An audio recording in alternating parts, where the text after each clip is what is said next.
Assalamualaikum warahmatullahi wabarakatuh. Jumpa lagi dengan saya Syaiful Afif di Oasa Ramadan, Spirit Ramadan, langkah menuju kemenangan. Bagaimana kabar Bapak Ibu semua? Semoga semua dalam keadaan sehat walafiat. Dalam kesempatan kali ini, mari kita mendengarkan tausiah bersama menjelang berbuka puasa oleh Ustadz berikut ini. Assalamualaikum warahmatullahi wabarakatuh.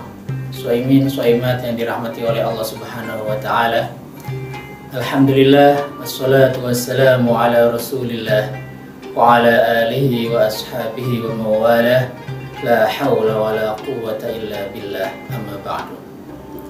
Suaimin, suaimat yang dirahmati oleh Allah Subhanahu wa Ta'ala. Tak terasa waktu berlalu begitu cepat.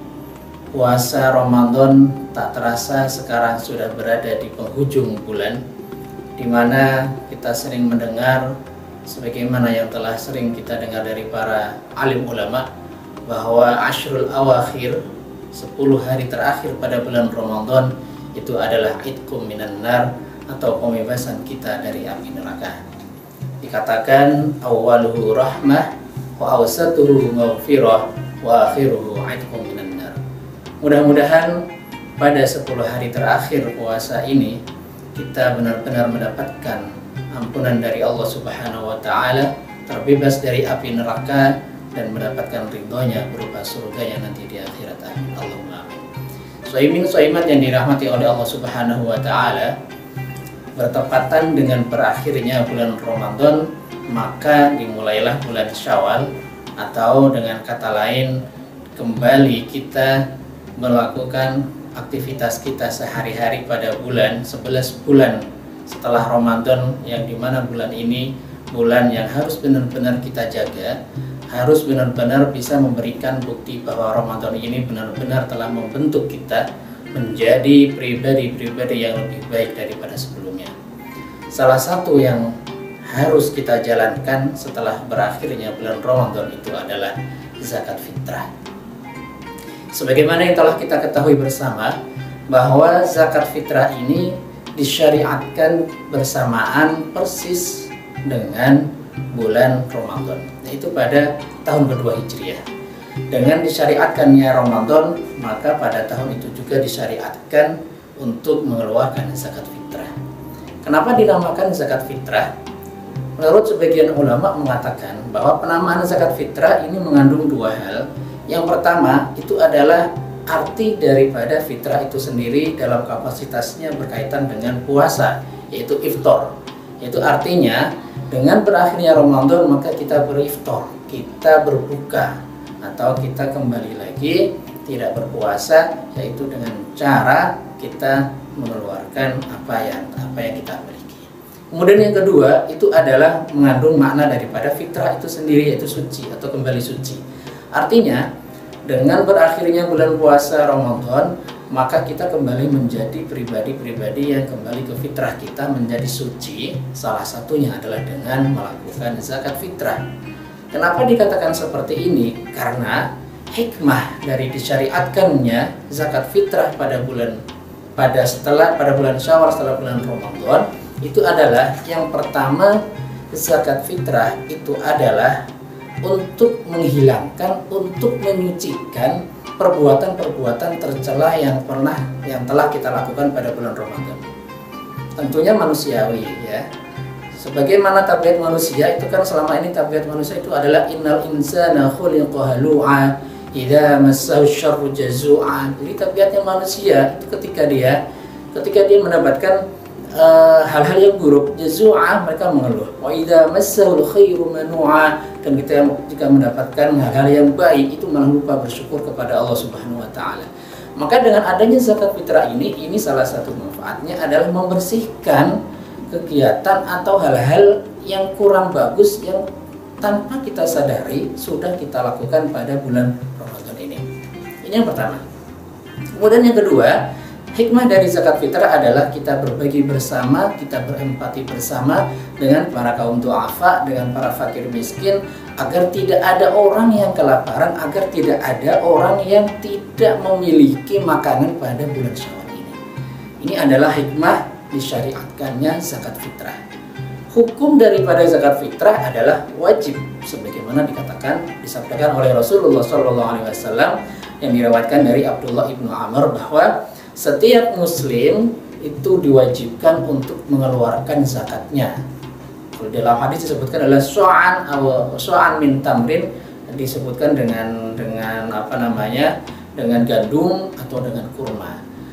Yang artinya dari hadis tersebut ini kita bisa mengetahui bahwa kadar yang wajib dikeluarkan dari zakat fitrah ini adalah 2,5 kg beras, atau kalau dalam literan berarti 3,5 liter. Ini besaran daripada zakat fitrah yang harus kita keluarkan. Lalu mungkin pertanyaan selanjutnya, apakah boleh zakat fitrah ini dikeluarkan dalam bentuk uang tunai? Ya, tentunya sebagaimana yang telah kita alami bersama. Tentunya apalagi bagi para pendatang atau bagi para orang-orang di perantauan, mereka terkadang kesulitan untuk menyalurkan zakat fitrah dalam bentuk beras atau dalam bentuk makanan pokok, ya.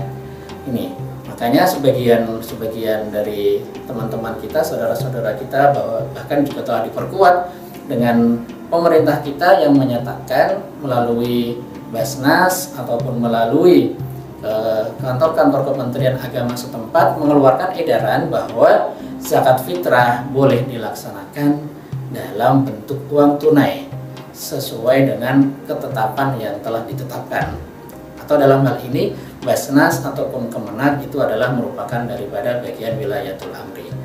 Nah, berarti zakat fitrah ini kita boleh memberikannya dalam bentuk beras itu sendiri maupun dalam bentuk uang tunai. Tetapi yang afdol dan juga yang lebih utama menurut mazhab Syafi'i, maka zakat fitrah ini diberikan dalam bentuk beras atau dalam bentuk makanan pokok yang dibutuhkan oleh masyarakat pada saat itu, ya. Jadi ini yang afdol. Akan tetapi dikarenakan pemerintah kita telah membolehkan untuk memberikan zakat fitrah dalam bentuk uang tunai, maka kita bisa melaksanakan amaran dari pemerintah ini sebagai bagian dari ta'abbud kita kepada Allah Subhanahu wa Ta'ala. Suaimat yang dirahmati oleh Allah Subhanahu wa Ta'ala, terkait dengan waktu kapan kita mengeluarkan zakat fitrah dan kapan zakat fitrah ini kita berikan kepada orang-orang yang membutuhkan.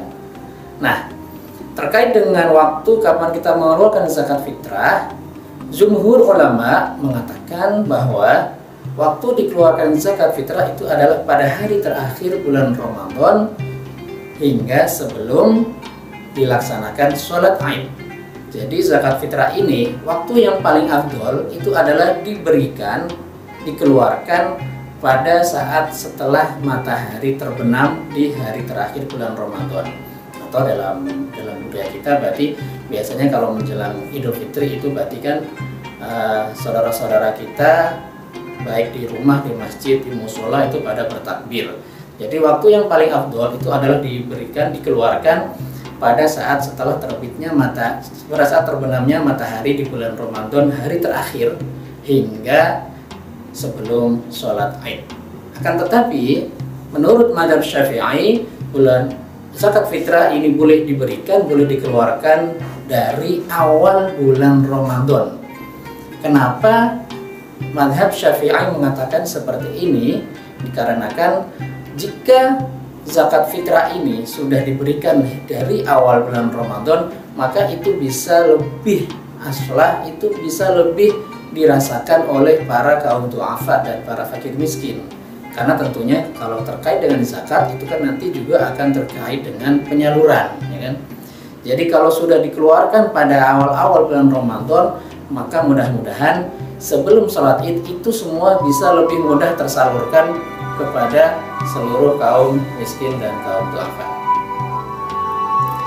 Jamaah suaimat yang dirahmati oleh Allah Subhanahu wa Ta'ala, inilah kewajiban kita sebagai kaum muslimin untuk mengeluarkan zakat fitrah ini sebagaimana yang telah disabdakan oleh Rasulullah SAW dalam hadisnya dan juga difirmankan oleh Allah Subhanahu wa Ta'ala dalam Al-Quran. Maka marilah bersama-sama kita tunaikan kewajiban kita, karena zakat ini merupakan salah satu dari 5 rukun Islam. Kita tunaikan zakat kita setelah kita menyelesaikan puasa kita di bulan Ramadan. Mudah-mudahan dengan adanya zakat fitrah yang kita keluarkan itu bisa menyucikan perbuatan-perbuatan negatif, juga menyucikan harta kita, menyucikan hati kita, menjauhkan kita dari segala sakit, daripada penyakit-penyakit hati, dan akhirnya menghiasi diri kita menjadi semuanya dalam rangka semua anggota tubuh kita bergerak, berperilaku dalam rangka beribadah kepada Allah Subhanahu wa taala. Demikian kultum singkat pada sore hari ini, mudah-mudahan bermanfaat. Wabillahi taufiq wal hidayah. Wassalamualaikum warahmatullahi wabarakatuh.